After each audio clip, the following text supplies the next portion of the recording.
Hello everyone and welcome back to another episode of my Minecraft Let's Play series.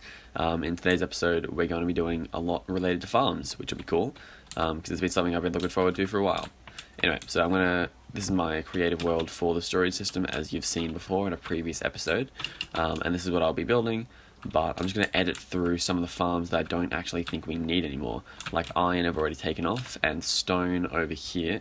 Because my original plan was to have a cobblestone generator and half the cobblestone going to here and half the cobblestone going to a furnace array powered by either kelp or bamboo, but I don't need stone. I've got so much stone from that perimeter, although most of it was mined out with TNT, like the edges were all mined out by myself. So I have so much stone, more stone than I'll probably ever need, but I do have the option of putting stone there if I want.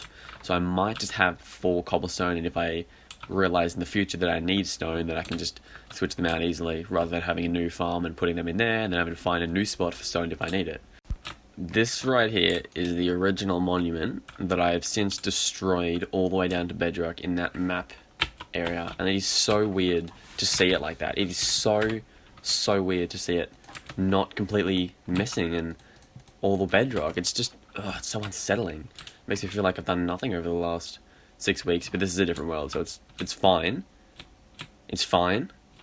Anyway, so I thought I had gone in creative and used commands to get this entire area all the way down to bedrock exactly like I had in the server, but clearly not, or I just can't find that world anywhere.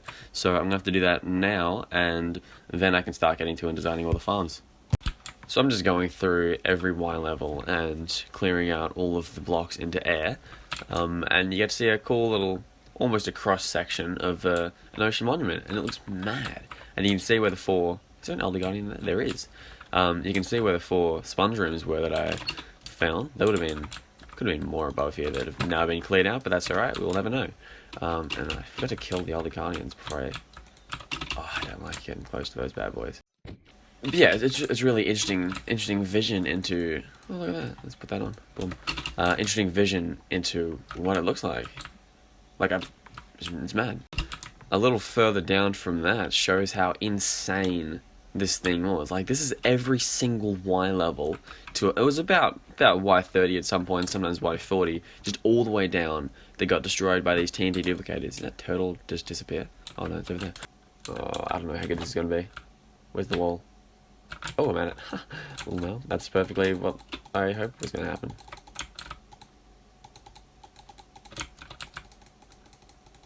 Something like this. Let's see how this works.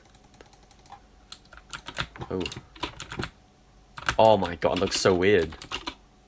Oh, there's a little baby portal. Alright, so I was going to work out which farms I'm going to build and where, but instead I built a guardian farm. I was designing one, but then I couldn't figure out a way for it to work the way I wanted it to work. So I went with one on YouTube, and this was designed by Iscal85 from the Homecraft server, an absolute mad lad. And essentially, the Guardians spawn within these soul sand waters, and they get pushed up and then across, and they fall down this tube down the middle. It gets a bit frame ratey when you're looking directly at that, except that this side doesn't work. So I mustn't have built it correctly, so I'll make sure that's lined up perfectly when I build it in creative, because it is very efficient on this side, so if I could have double efficiency, that'd be great. And the way it works, down the bottom, we'll kill these bad boys because they're not helping too much. There's my sword, ignore that. The way it works with the redstone is Iscal designed it, so I'm actually going to turn that off. That's actually, we'll just go difficulty. It's got to be peaceful. Look at that, perfect. The way it works, as you just saw, that was perfect timing. These blocks retract every now and then to allow the items to fall down into the hoppers down below, which are under here, and then that's the little thing I designed. I'll talk about that later. And that's done through this hopper clock at the back right here. These containers are just here because I believe it doesn't slow it down. It makes the hoppers have less of an effect on the server, so that'll be good for us. They weren't in the original design, and there's 64 in here, so when one of these hoppers fills up with 64, whichever piston pushes the redstone block across, and that is observed by the observer, which sends a signal to these, which depowers the pistons fast enough for the items to fall through, but none of the guardians. And if the guardians did fall through, that wouldn't matter because all the way down there is enough distance for them to die from that top, so it doesn't really matter if they do. But even then, that'd be pretty rare occasions. And this is a simple little design. And then the actual video I used had a more complex way of getting in the right spot. So under here, they had, instead of these trapdoors, they had pistons that retract these blocks down below, so that I would be standing there, and that's where they wanted me. But I was like, no, that's not what I want to do. So I designed my own little thing, because they had a lever here which would power those, which would put the blocks down, and that'd also trigger the thing for the pistons or something like that. I don't know. I don't know if I couldn't figure it out. I just wasn't all that important, so I was like, no, because it was this big bulky thing that went all the way around. So I just went, you know what? No, I can do that myself with trapdoors. These ones and these iron trapdoors at the front here have to be powered, clearly, so that I don't go too close to the farm, because it decreases my risk of getting hurt, especially if AFK. That's really handy.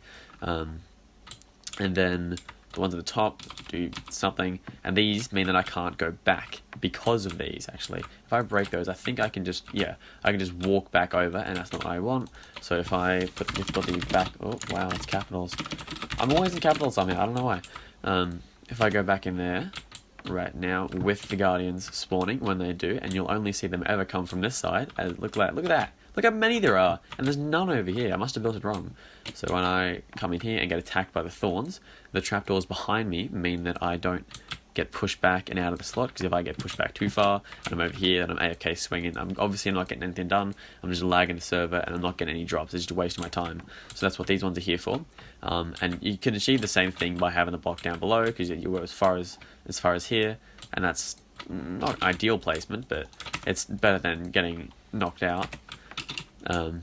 Yeah, I went with a good old green and grey design, because I don't know, it looks really modern, but really environmentally friendly as well, which is kind of, the farm kind of isn't environmentally friendly, but that's okay. They don't care. It's Minecraft. You're allowed to do what you want, so who cares? But yeah, and then just one of these tubes. Oh yeah, I was gonna mention this. This is a little thing that I designed. I know there's better ones, better designs, but I'm satisfied with how it works. So you just drop, let's say, 30 prismarine shards in there, hop a clock, observers trigger each other, and then it loops around, and it releases them at ridiculous speeds. Like, look at them go out, like, that's insane. And that just skeets along here, simple design, into the storage system. Obviously, it will not be one single chest. It'll be the massive item sorter that you've seen previously, and I believe it's in the start of the episode, actually. So it's going to be really better than that. So it's actually an insanely efficient design, because I'm the only one who's going to have, the only one with a guardian farm on the server, so I'll have priority. Well, not the priority. I'll the only spot where guardians can spawn, and therefore they should spawn in these chambers. Apparently only this one, so it must be off by like a couple of blocks from the actual monument. But I don't know. I'll have to have another look in creative, and just make sure I built it correctly, and then I'll build it on the server, and hopefully it works. If it doesn't work and I build it correctly, I'll just take out that segment and just have one, or I might even extend it further down so they go up and around, but I don't know. It's fine for now.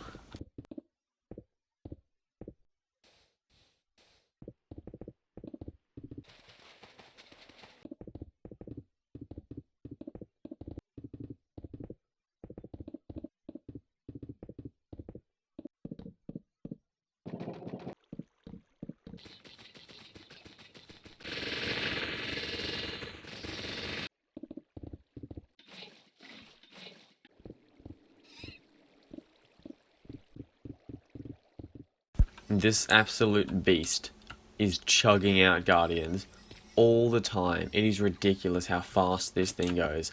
I've had this entire storage system, temporary storage system, I can assure you, filled almost to the top once, and then I used 4 double chests worth of prismarine shards to create just one shulker box worth of dark prismarine from my store using ink sacs that we will be discussing later, and it's almost full again. So this thing is insane, and this is myself AFKing at the moment without even attacking them myself. Like, this isn't even looting effect coming into play. This is just them fall damaging themselves. dying to fall damage. Now, this farm is insane, but I have modified it slightly to better suit the needs that I have in this area right here.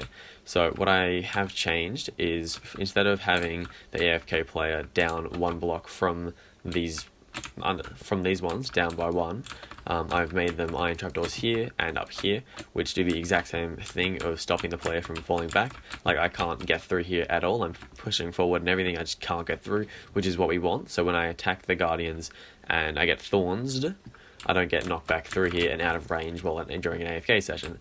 I also added these guardian heads as part of a vanilla tweaks data pack that we have on the server, where all mobs have a chance of dropping their head when killed. Oh my god, when killed. And I have plenty of guardian heads in that storage right there. So I put these here, and they stop the player, myself, from getting too far across to the side. So I remain quite central within here, which is exactly what we want. It means that I can't have iron trapdoors powered against these blocks right here, which means that sometimes guardians can fall through here, which isn't ideal, but it's possible. So I want to get some thorns on my armor, because I've avoided thorns so far. I didn't think it was a necessary enchantment, but it kind of is. So I'll work on that so that when guardians are flopping around in here, they can't just keep shooting me until I die. They'll shoot me once, and then they'll take thorn damage, and then they'll die, and then it's not a worry, because I'll have the regeneration beacon, and it'll be fine. Now, onto the redstone. What I have done is I have a jukebox, a note block actually, right here, that changes the mode from AFK, where the guardians fall all the way down to the ground like they are currently and dying instantly, and another mode where there are blocks here and they fall onto those blocks, and I kill them with my looting 3 sword, get a bit of experience, but most importantly I get more drops. And currently it's the AFK where they all have fallen at the bottom, but I can change that by right-clicking that note block, and that is observed by the observers, which triggers this chain all the way around like that, and activates that sticky piston, which pushes this block forward and back. When the block is above the redstone torch, it can power this redstone dust right here, which pushes these sticky pistons forward, so that they're constantly forward when this block is above this redstone torch, which is what we want for the looting one, and it still allows for the redstone torch to be unpowered by the hopper clock down the back to allow the drops to fall through onto the hoppers. Now, in the mode it currently is, that redstone can't pass through because it'll hit this block and then doesn't go anywhere because there's no block above this redstone torch to pass that signal across. Because I've got the block retracted by the sticky pistons as per my request to the note block over here. So if I right click that right now, the blocks get pushed across, the guardians land on top, and then I can just swing it on like that. Now, on this side of the farm, it has to be a little bit different with the redstone because there's more observers going this way to power this side than there are on the other side. So there was a little bit of a delay, and I didn't like that because I wanted them to be the exact same. So what I had to do was I needed to have a 0-tick pulse, I believe it is, where this observer activates this piston, which pushes up and down. And when it pushes up, it triggers this observer, and that sends the signal up, which is really what we want. And there's also a container, which is a dropper, or I'm pretty sure it's a dropper right there, that has a little bit less of a delay than observer, I'm pretty sure. Not too sure, but I came up with it in my creative test world, and it works perfectly. So yeah, that's pretty cool. And that's the entire farm done. These blocks are exclusively so I can walk along and better explain the redstone, so they will be removed. So that actually concludes this Guardian farm, which is really cool. I love the roof design still. Now, in an earlier clip, I mentioned ink sacs and that we've potentially found a way to locate a large number of them, and that has definitely been the case. So if we open the map right here, we can see the monument is this bad boy right here. Look at that nice bedrock generation. Anyway, just 5 in a row, that's pretty cool. Anyway, so if we scroll up here, just past the Mushroom Island, we locate the Squid farm. It's actually really close, near a village as well, but that's no use to me. And this thing is very productive. I've AFK'd there for a few hours, and if there's no one else online, I can get quite a few stacks of ink sacks an hour, and that's exactly what we need, because we're selling ink sacks, we're selling black dye in a nearby store, but we're getting 100% of the profits for, because we're giving the owner of those stores all of the ink sacks, and we're also selling dark prismarine, so they all require large amounts of ink sacks, and this is kind of the best way of doing it. In fact, definitely the best way of doing it. just one rocket over in the nether, and we've found ourselves a squid farm. And luckily for me, this was entirely 1.17 terrain, so I was able to get some copper and luckily some deep slate down the bottom there that I used for deep slate tiles, which is one of the more attractive blocks in the game, if not the most. I've even gone as far as to make it my options background because it just looks so good. Anyway, so we've got 4 double chests worth of ink stacks down below, including the one at this Y level, and another one there, and that one is just a little bit full. And that's after I used a lot to make a bunch of ink sacks, to make ink sacks, that's not quite how it works, to make black dye for a store and stock up my ink sacks in the ocean store. And speaking of the ocean store, we were able to find some dark prismarine from combining the drops of this and the monument area for what I believe will be enough dark prismarine to finally finish the ocean store, because it's I don't want to remind you, but it's been unfinished for a long time. Like, it's embarrassingly long. I did forget, I won't lie. So we're going to focus on doing that for the rest of the episode and working on a better storage system and AFK area for the squid farm so that we can call this project officially done.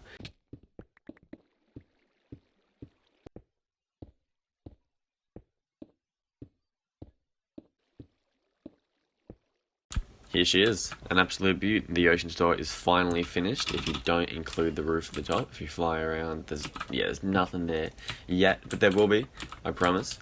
And hopefully it won't take me as many episodes to finish the roof as it did to finish all the rest of it. But to be fair, I didn't have access to all the dark prismarine we needed, because these columns in here, these pillars, were originally prismarine bricks like up there. But in creative, I found that dark prismarine works so much better. It improves the build so much. And I also used a lot of dark prismarine for the stairs just above the walls, for the rings around it. I think that adds a bit of texture and a bit of depth. There's nothing behind it, so if you come close, you can have a sneaky pick at the ice on the other side, but you don't really need to. And more often than not, you'll be down on the ground walking around or flying from a distance and won't notice through the small little cracks. So I'm pretty satisfied with how this turned out, and yeah, I gotta get to designing something better for the roof than what I originally had planned, but yeah, that'll be a project for another episode. And this is the design that I've gone with. It's very heavenly, very white and clean, and I like that vibe. It is, however, very reliant on my glowstone resource pack that just retextures them to look like golden sea lanterns, and it's a lot better because the glowstone texture is disgusting. It is so bad, I'm not gonna lie. Anyway, got this nice window over here to look outside. Mostly it's just so you can tell the time when you're AFK, and just for something to have at that wall, so it's not just quartz bricks along the entire way. The storage system over here, nothing too crazy. A lot of ink sacks. The water elevator is right behind. As you can see, the ink sacks flowing through right now. That's a perfect example. And then they land on this hopper line at that level and all flood into this chests. And then once those ones are all filled, they'll shimmy across to this one, and then sometimes there was already some in here, but that's okay. And then they go on that side. So didn't need an item sorter. It's just ink sacks. Because I'm too far away for salmon and fish to spawn at the farm over there, so I didn't need an item sorter for one item, so they all just flow straight in. And then over this side, as I showed earlier, there is the squid farm, and I've relocated the hoppers because originally they were all facing from this way into the storage system there, but that's been relocated. All the hoppers got ripped out and then replaced facing this way, and they shimmy into a dropper with an observer clock, and they shoot straight up this really tall item elevator into the storage system, and then works perfectly when you're standing right here. I've checked in spectator just to make sure I'm not too far away, because that'd be dreadful. And yeah, that's the entire thing. So I'm happy to call this done. It's not the best thing in the world. I think it looks really nice, but it doesn't have to be too crazy, because it's just an AFK area that I'll use occasionally.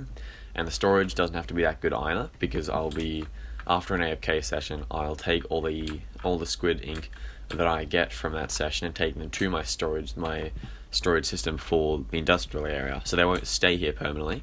It's only temporary until I leave and go to the monument area, and then I'm going to have a designated spot for ink sacks there, so whenever I craft dark prismarine or whatever I need to craft, I can do it there without having to fly between multiple places.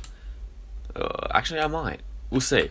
And that will be the end of today's episode. So thank you so much for watching. Please subscribe, and I'll see you on the next one.